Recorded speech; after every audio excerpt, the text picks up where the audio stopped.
live, and we are ready to talk about what it takes to get through hard times, right? I have a sense, and this isn't like some prescient knowledge that I have. I think there's a ton of people who are saying we're about to go through tough times. There's a ton of indicators, right, that if we're not already in a recession, that we certainly are on the verge or precipice of it, and how bad it's going to get, right? Obviously, I'm hoping and praying that we're able to make corrections quickly. I'm not here to talk about financial advice or to get into that, but I am here to talk about psychologically what it is that I witnessed in 2008. What David experienced as we went through that, some lessons that were learned, and what you can do psychologically to set yourself up. Right, there's things that you can do to prepare yourself to kind of make predetermined choices that will help you, that when things do get more challenging and things get more tight, right? Maybe things that are flowing right now maybe aren't flowing so consistently or frequently. Hopefully nobody experiences that, right? But if that is the case, you need to be psychologically agile. You need to be able in those moments, right, to have the flexibility to know when to pivot, when to make changes. And if you get overly rigid, right, then unfortunately that's what we see. The people tend to get crushed, is that things start to get, things change.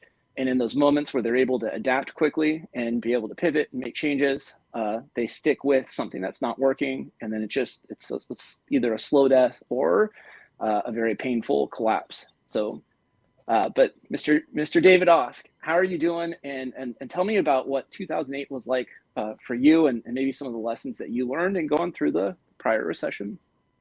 Yeah, I mean, yeah. So, yeah, thanks for having me on here again. This is a fascinating topic, because we live in a culture now, of course, where news, whether it's Nashville or New York or Tibet, we hear about things almost real time, I think that quite often the perception is not reality. And of course there's a lot of information out there that's just not true, that kind of thing. So I think we just need to kind of at least eyes wide open again, take a I don't know, a sober look at influences that cause that sense of uncertainty and so on. At the same time, right, you mentioned recessions and things like that, where there are absolutely quantifiable numbers, if you will, that cause some hardship and discomfort and that kind of thing. So um, I remember 07, 08, 09, all those years. Um, Personally, I was not affected like super greatly, and boy, I had a lot of people whose businesses and homes and you know Yeah.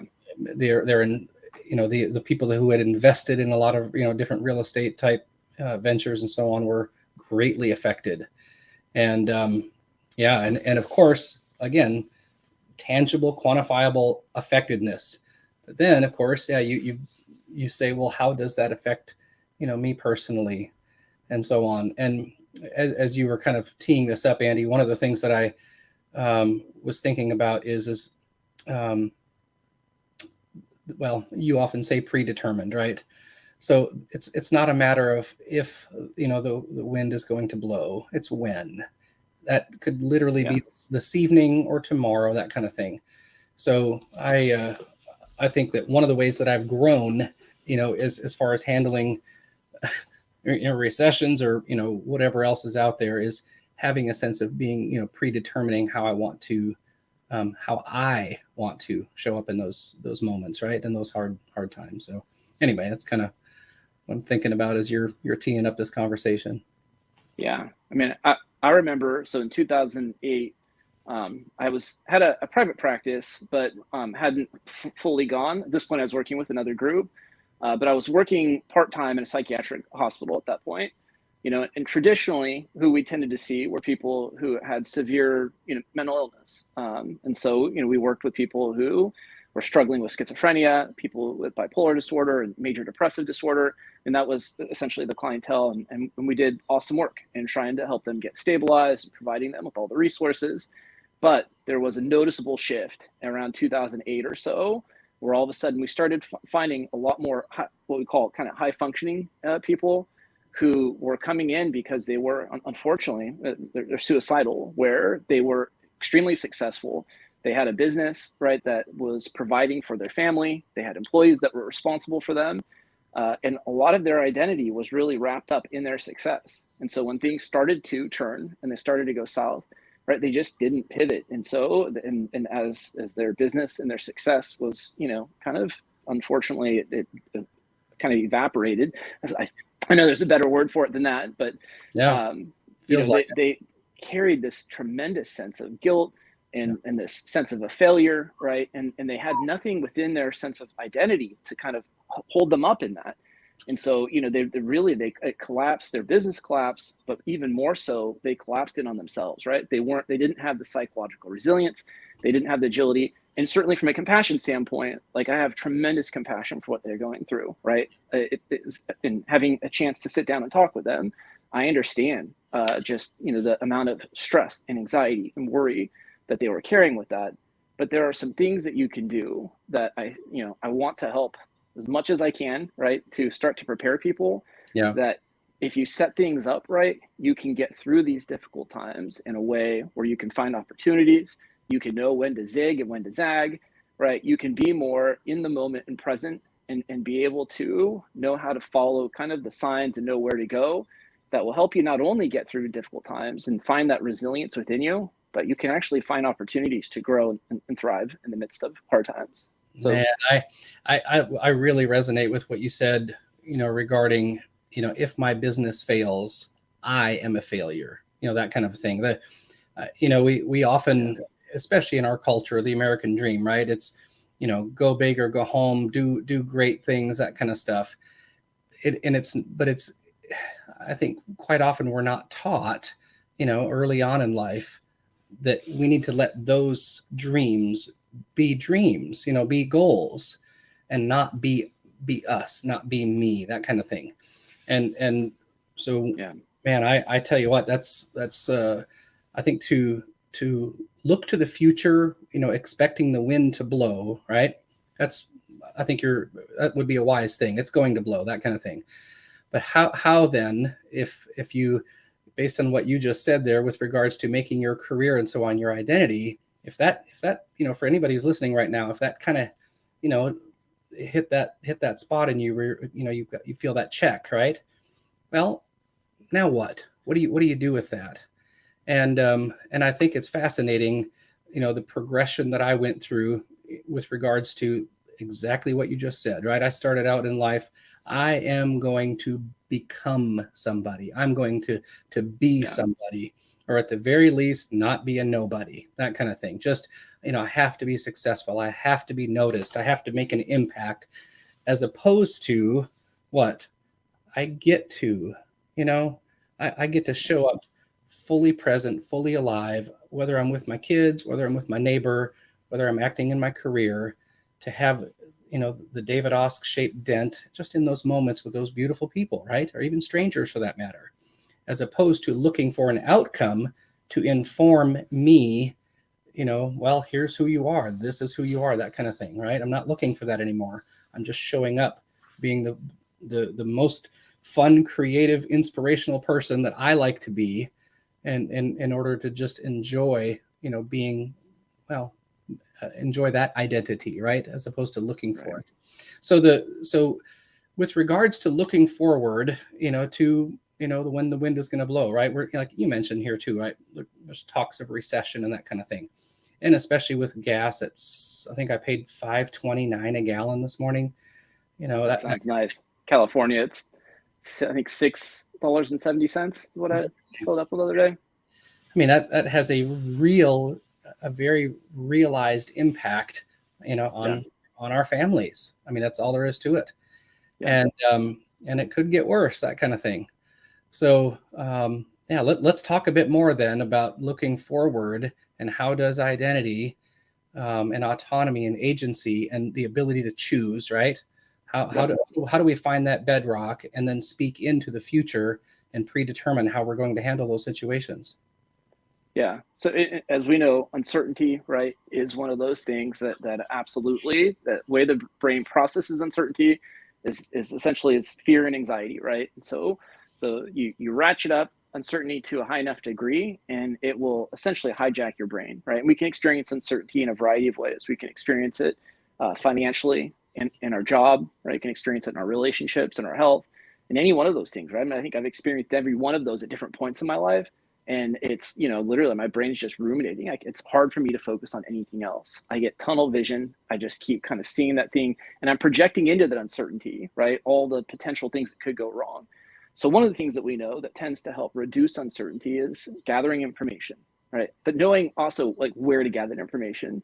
Like if you got, some health uncertainty, going on to WebMD in the middle of the night very rarely relieves that anxiety. It tends to, exacerbate and amplify it. Yeah. So, and interestingly, in that sense of uncertainty, something I know we've talked about in other live streams, that the most debilitating form of uncertainty that's been proven is what we call self-uncertainty, right? So it's like that fundamental aspect of, do you know what makes you who you are? Do you know where your value comes from? Do you know what gives your life meaning? Do you have a strategy for how you handle your day-to-day challenges and problems and things like that? Yep. Right? Do you know what tools you have in your arsenal, right? The strengths that you bring to those moments that help you to meet those challenges and rise above. If you don't know those things, then essentially you're operating with a fundamental sense, right? Because you cannot escape yourself. You're always in relationship with yourself and in your own head.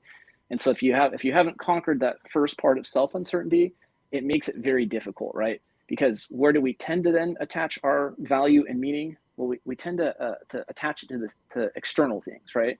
Right. What we produce, our jobs. And if those things start to really suffer, well, then where do we go from there, right? If that's where we're getting our dopamine hit, if that's where our value is coming from, and where we find our sense of significance, and that starts to struggle, that's where you really tend to see people. And if they don't have an ability to know, where to pivot to out of that their thinking and their emotions become more rigid, they become more locked in. And it's like you just keep trying the same strategy over and over again, even though it's clearly not working. Does that make sense? Oh man, I absolutely. When I find, well, what's the opposite of uncertainty, right? And we could say, well, it's certainty, but honestly, I think it gets way better than that with regards to, kind of a vocabulary. When I'm feeling certain, within myself, right? My sense of well-being, my courage, my sense of purpose, the types of activities that I'm, I tend to gravitate to, that kind of stuff. I feel like the certainty that I have, the self-certainty, right, that I have, right, and again, some days are better than others, but when I have, predetermined about those things that I value and I'm acting in alignment with those things, right, well, then I feel more resilient.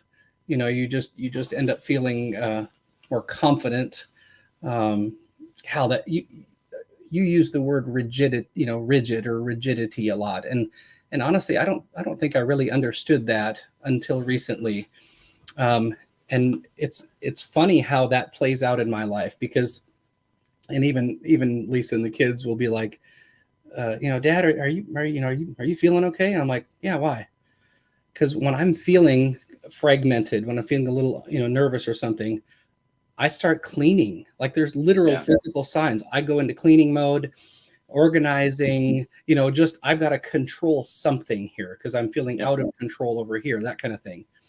And, not that I don't like it, it's okay to have a clean house, that kind of thing. But it tends to show up where I go a little bit over the top.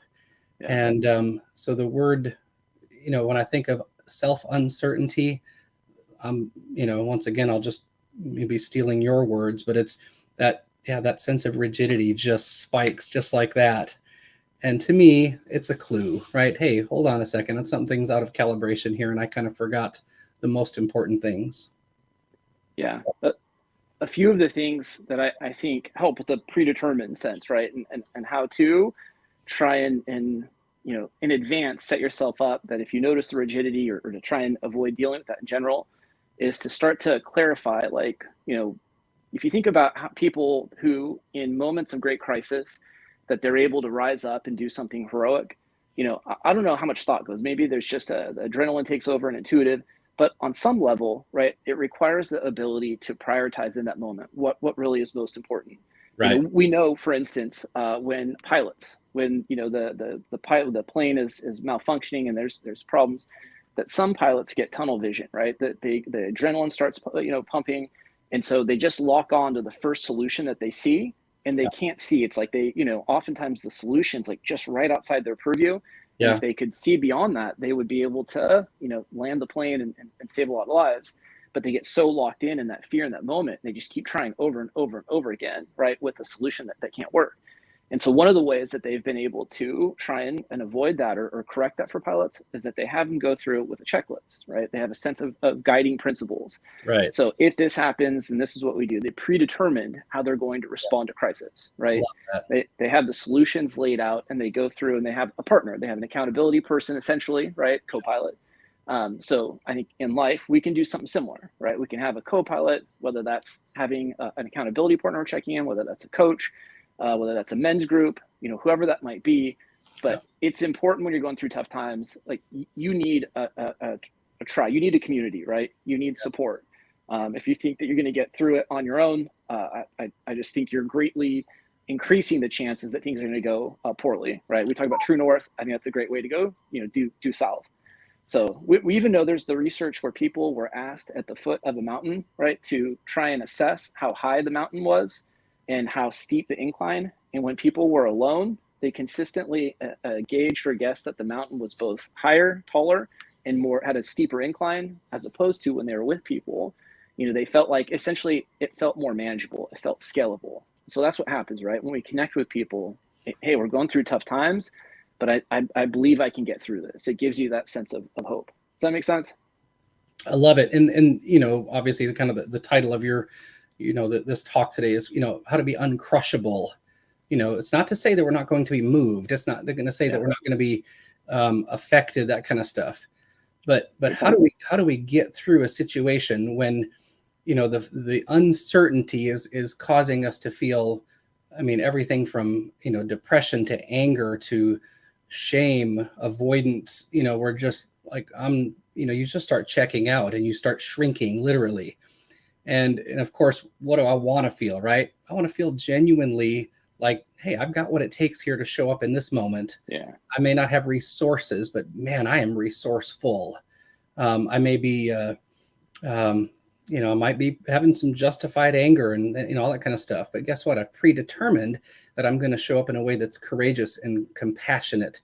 And I'm going to gain, I like what you said about writing things down, right? When I'm feeling strong, when I'm feeling, like I've really anchored to my truest identity, right? Well, then clarity is front and center. If I don't have it, I'm going to find it. I'm going to gain clarity as much as I possibly can, so that the actions that I take are really, really well informed. I tell you what, there's kind of a funny thing in our family where, crisis happens. I'll be honest. Whether it's, somebody gets a deep cut or something, just like, okay, we got to go to the ER right now, that kind of thing. It's kind of known that I don't handle those things very well. Like, I'm like, okay, life starts to slow down for me. And I'm like, ooh, it's even when Lisa, when her water broke when Parker was born, I was just like, oh my gosh, what is going on here? And I don't handle that stuff very well. But guess what?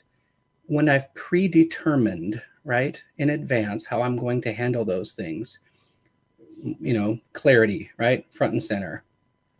Now that I've done that work, through your course, right, I have a way deeper sense of how I'm going to show up in those moments with a real sense of clarity.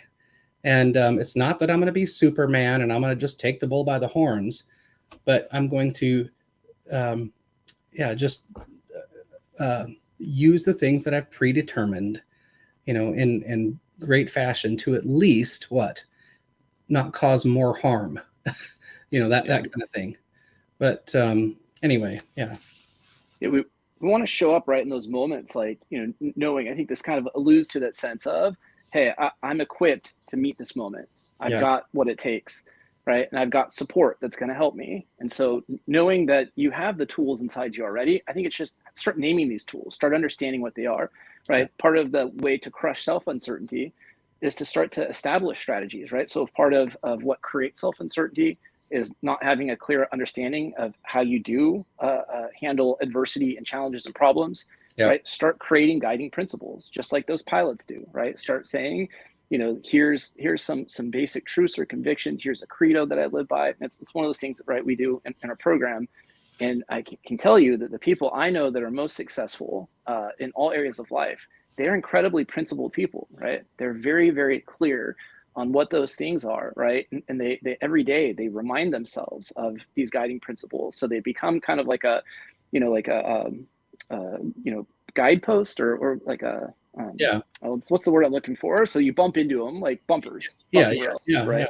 That kind of keep you in that lane. So the more that you understand how to prioritize, what really matters, right? When things start to get difficult, we can start to get focused on stuff that really isn't essential. And so the ability to make things simple in those moments, right? To get that clarity so that we're able to figure out what is the thing that really is important. And let's focus on that. And the more you're focused on the things that have greater value, the things that have greater priority, you're going to tap into more resilience, right? You're going to feel that sense of, hey, this is really important to me.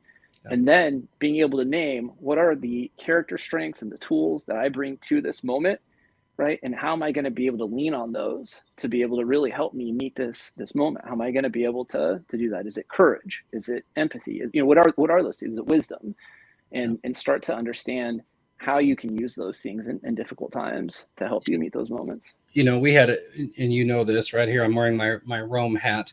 We had a situation last week when we were in Italy, that all of our, it was a musical tour for my daughter's violin class, and the bus was broken into. We lost 9 violins and some computers, including mine and my daughter's violin. And, in that moment, right, shock set in, like, really, like it was a punch. There's no getting around it. I mean, that violin was incredibly sentimental to us. And of course you're thinking hey, this is including all the other stuff in our bags and everything, probably $10,000 worth of stuff that I'm probably never going to see again. Right. That was a big hit. Yeah. And what was interesting in that moment though, is I think in the past, I would have let that shock just really overwhelm me. And probably shut down and just been like, woe was me. But what was really great is of course my daughter was really emotional there, and so I grabbed her, wrapped my arms around her, and we cried together, right? And there was about 40 people on that bus, and a lot of people were incredibly upset, and there was a lot of coarse language and all kinds of stuff, and I don't blame them. That was a heck of a moment. But what was interesting in that moment though is I very succinctly remember thinking, if I lose, those things that are most important to me and kind of lose control, I can make this situation a whole lot worse, not only for myself, but for everybody else, including my family and so on. And when I decided, okay, I'm going to handle this situation maturely and trust that, hey, my best is yet to come, because that's one of my core values, right, is faith. Not only did the rest of that week go really well, but honestly, I had kind of a fun experience riding around, with the police in Rome, trying to chase down, these trackers that I put in my backpack and Kate's violin case. And it turned what could have been something just really horrible into a little bit of an adventure, right? And I had to keep it in perspective. Why? And again, I'm not tooting my own horn here, but I've predetermined those things that are valuable, not just kind of not waded into the weeds and said, yeah, these things are valuable, that kind of stuff. And I've been really, really clear, obviously going through your course, on what those things are for me. And not only do I keep them in front of me, but I use them on a daily basis. And of course, we're talking about the wind blowing and recessions and whatever that wind is, right? The predetermining is absolutely vital, or boy, we can make a bad situation worse. Well, and that's such a great example right there, right? Of a moment that's a crisis, right? And those moments that I've seen people, right, in very difficult moments, that their natural response is to get angry, or it's to do things that sometimes just actually pour gasoline on the moments, right, and make it worse. Yeah. And again, I'm not saying that with judgment, sure, but the more you're able to kind of stay calm and be like, hey, wait, hold on. This is scary. I'm anxious. I can acknowledge those feelings. Those things are Right. going to come. Absolutely. Right. But what tools do I have at my disposal? What really matters? Let me focus on the things that really are most important and essential in here, right? I'm sure in that moment it was, really being there for your daughter, being able to support her, being able to care for her, and then to focus on like, all right, is there any way to recoup, kind of what was lost, or, but being able to prioritize in those moments. And then I think one of the things that's important during challenging times, again, if your identity normally is fed by successes and victories, right? By income and being successful at your job. If those things aren't coming, and first off, I would encourage you to reevaluate that. Not that it doesn't feel great to succeed. It does. We're all about, right, helping people to succeed and do better and think bigger. But I love helping people to really base their sense of identity and whether or not they were successful on a day based off, again, whether they were true to their guiding principles, whether they're true to their values. That's where your sense of autonomy comes from, right?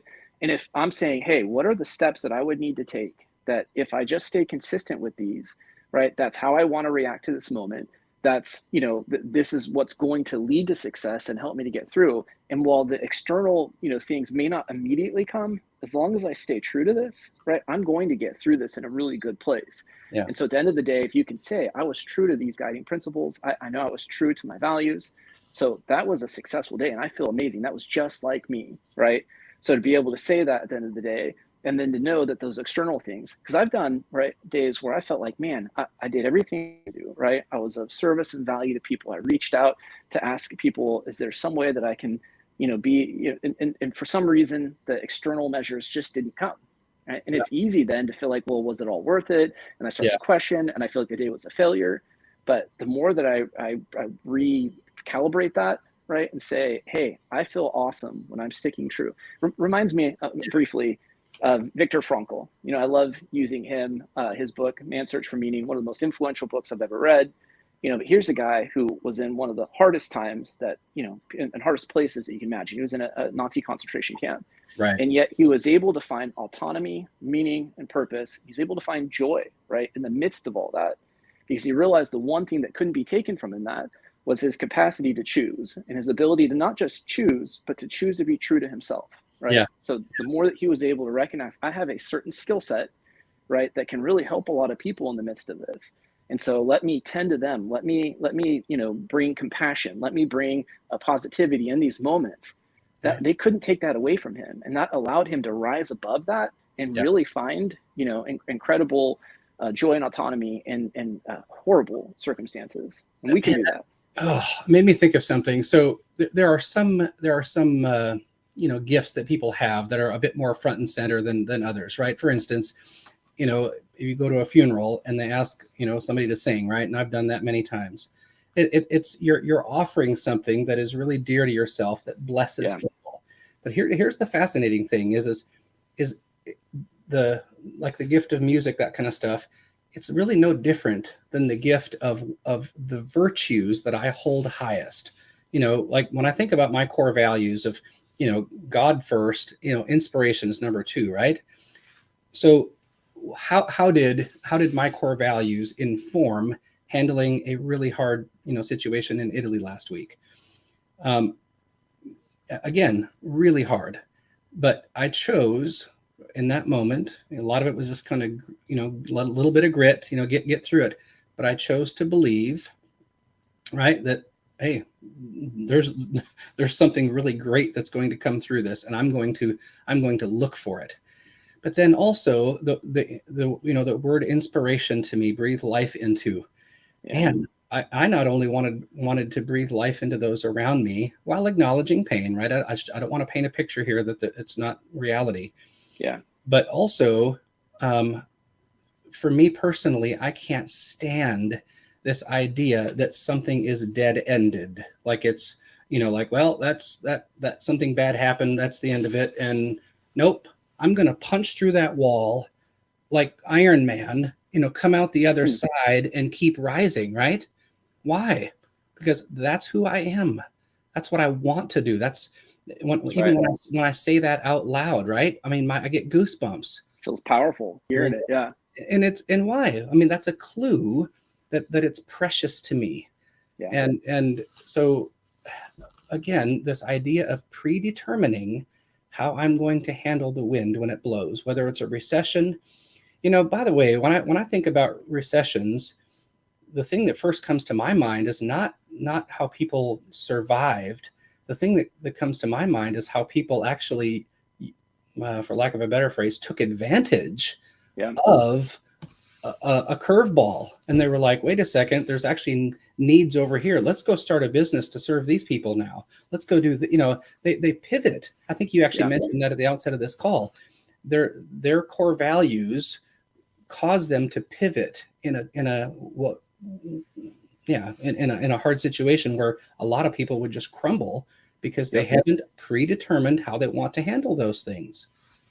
Yeah, it's a great example, right? I mean, I think COVID, right, was challenging, and a lot of us had to make a lot of pivots and changes, and a lot of people did it for the better. The people who I have seen that had the toughest time, right, and who seemed to struggle the most, was they really lost that sense of autonomy. And so maybe it was they were finding that sense of autonomy, right, that they had certain things that they were able to go to, and those things were no longer available, right? And then they kind of felt stuck. They didn't replace that. They weren't able to figure out, all right, hey, this is an opportunity for me to really figure out who do I want to be, and what do I want to do, and what really has importance to me, and how do I find the silver lining in it, right? And it's not just, again, when tough times, just look at the bright side.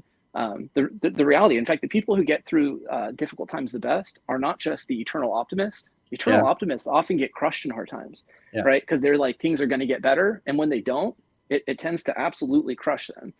People who have a sense of, hey, I believe that things can get better, but I recognize that we might be in for some challenging times. And so I'm going to brace myself and put in the work necessary, right? So I'm prepared to go through those difficult times, realizing that if I stick with this, that eventually it's going to pay off. Those are the people, right, who really seem to get through hard times the best. And here's what's fascinating too, right? We can, you look at the people who've gained, unimaginable success, right? External success, and still have killed themselves. So we know full well that external success, right? You have the markers of success, but you don't feel like a success. You have the markers of joy and happiness in this great life, but inside you feel like a wreck, right? Well, the new status symbol of choice, right, is not all these external things. I think the new status symbol of choice is I showed up in a way that was absolutely meaningful to me today. The results are none of my business. I'm going to show up in a way today where I'm acting in alignment with the person that I want to be. I want to see the David Austin dent in the universe, right? And again, it sounds a bit over the top, but not really to me anyway. And the marker of success then is what? I lay my head down at night and I'm like, you know what? I showed up in a way today that was absolutely powerful, precious, inspirational, courageous, kind, creative, resilient, in my uniqueness. And I think that, that's bedrock right there. You can't, you can't escape that. You know what I mean? Once you kind of find that, you realize, boy, those are the things that I can control, especially when I've identified the most powerful and precious things to me personally. The results, I mean, when you think about results, right? Whether it's COVID or something else, think of how many people had their identity in starting a restaurant or some business, and then COVID hit. Yeah. Yep. Right. So they became nothing, right? They're no longer even a human being anymore. Yeah. Because they're, you know what I mean? It's just silly to say out loud. But success feels very personal, right? And I get it, right? I run my own business. I'm an entrepreneur in this. And so it's very easy to take that success very personal, right? To feel like it's a marker of who I am. Yeah, and I think the more that you're able to try and really remove that, and again, we're all about, to growing your impact, but finding that your value really comes from being, true to, as a man of faith, it's to who God designed me to be, right? Trusting in God first and foremost. But beyond that, being true to my values. Interestingly, Hans Selye, he's the guy who essentially coined the term around stress. He literally created, the whole concept of stress, and was the original person to measure it. Okay. He talked about different types of stress. But he actually acknowledged that the greatest type of stress that we experience, I think that tends to cause us the most stress, is when we feel out of alignment, right? When we feel like we are not being true to ourselves. I don't remember if you used that exact word, but there's that sense of, right, when we know that we're being in some way, we're not following our values, right? We were talking about this earlier. I know when I'm avoiding dealing with things, man, I feel awful. I feel this sense of stress. My internal dialogue changes and shifts. I realize I'm not, handling things head on. I'm not being true to who I know I've predetermined to be. And Yeah. it causes all kinds of unhappiness and sets me on a spiral.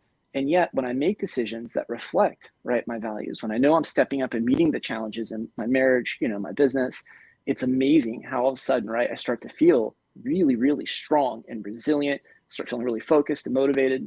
Does that make sense? Oh man, I love that. I think something that you talk about quite often too is this idea of self-trust.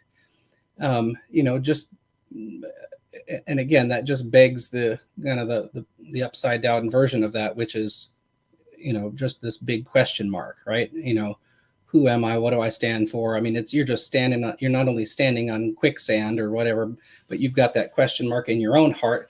And then very visibly, people quite often just kind of see that over your head. I mean, you walk into a room and you're just looking for something to make you feel somehow, well, do I belong here? And all this kind of stuff.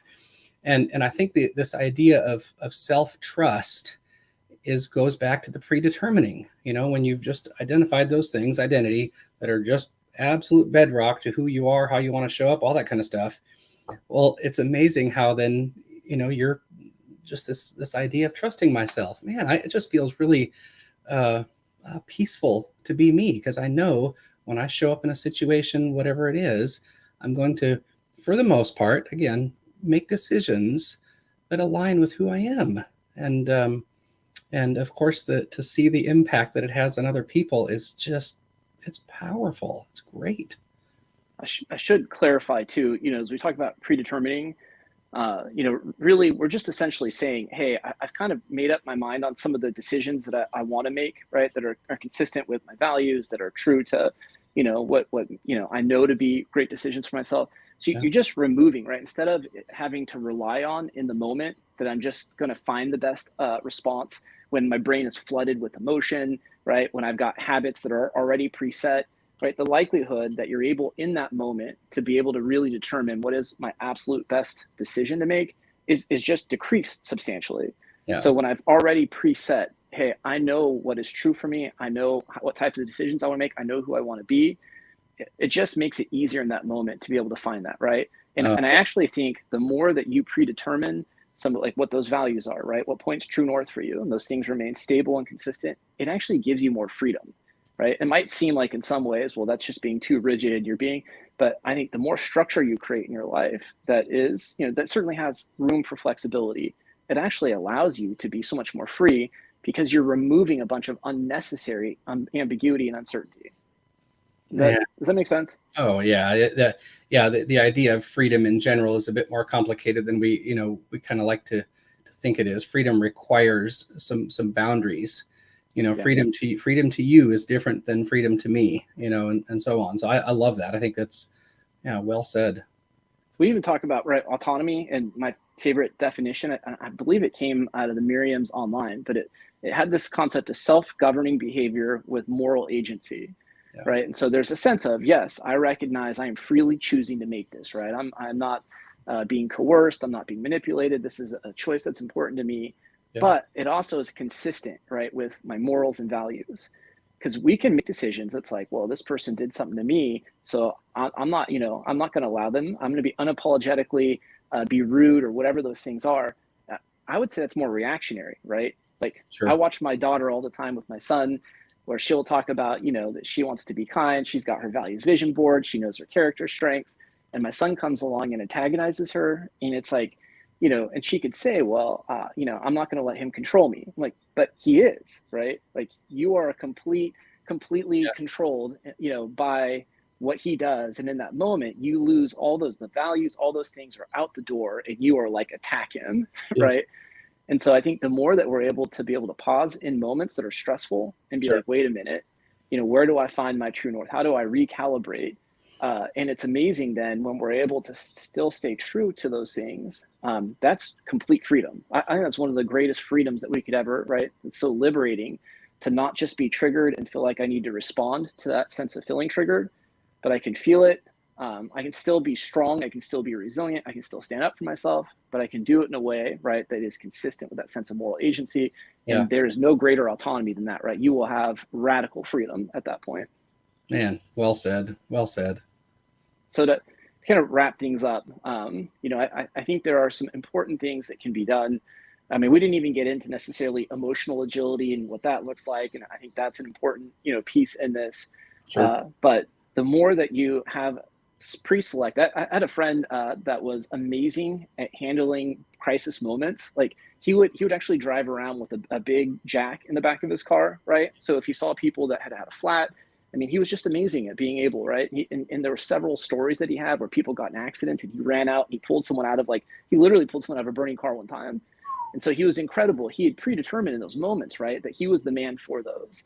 And the courage that he displayed was incredible. But in his day-to-day life, my God, he was a wreck, right? I mean, he really had not predetermined. The choices he made in his relationships were totally inconsistent with who I knew him to be, right? I mean, he was just riddled with self-doubt. And so he made a lot of decisions that were very self-destructive in his day-to-day normal life. But when the crisis came, his ability to prioritize and recognize what really mattered and to know that he had the tools to meet that moment were incredible. Yeah. So I think what we're suggesting is figure out the day-to-day, right? Certainly, if you're that person wants to rise up and be heroic in big moments, that's awesome too. But most of life is determined by how you handle the day-to-day challenges, uncertainty, and crises. And knowing that you are equipped to meet those moments, but knowing what you're equipped with, having strategies that help you to do that. Right. Yeah. The unique equipping. Absolutely. Yeah. Because I real quick, that made me think of something. Because when I was growing up, I just thought that I had to be like my dad, my older brother, and uncles and grandfather and all that kind of stuff. Right. I just didn't have a sense that, wait a second, I can tap the brakes and use what God put in me uniquely to handle life. And I was just always kind of living out here. So that unique equipping not only is, I think, on a theological level, just makes complete sense. On a very practical level, guess what? When you use your unique equipping, you're just going to feel way more comfortable in your own skin. Yeah. There's no doubt. I'm obviously we hope that there was some real tangible, practical things that people were able to pull. If you need for us to summarize a couple of these ideas, just let us know. Happy to do that. But we really, I think both of us feel a real commitment and desire to just want to help equip people that there's a way to be able to go into this and to have the sense of identity and agility and ability to find opportunities in this. And to pivot, like you said, with COVID, while some people who own restaurants were crushed, others found opportunities, right? They started to look at different ways to run their business. And they found ways to bring food, and they were able to find ways to not just survive, but some of them actually found new revenues and found ability to thrive. That's not to make light of how difficult, right, those things can be, but the more that you can preset, and understand who you are, what tools you have and all that, you will be much better equipped to get through these hard times and not just get through them, but maybe even find ways to grow and thrive. Love it. All right, brother. Great conversation. Yeah. Thank you. Thank you.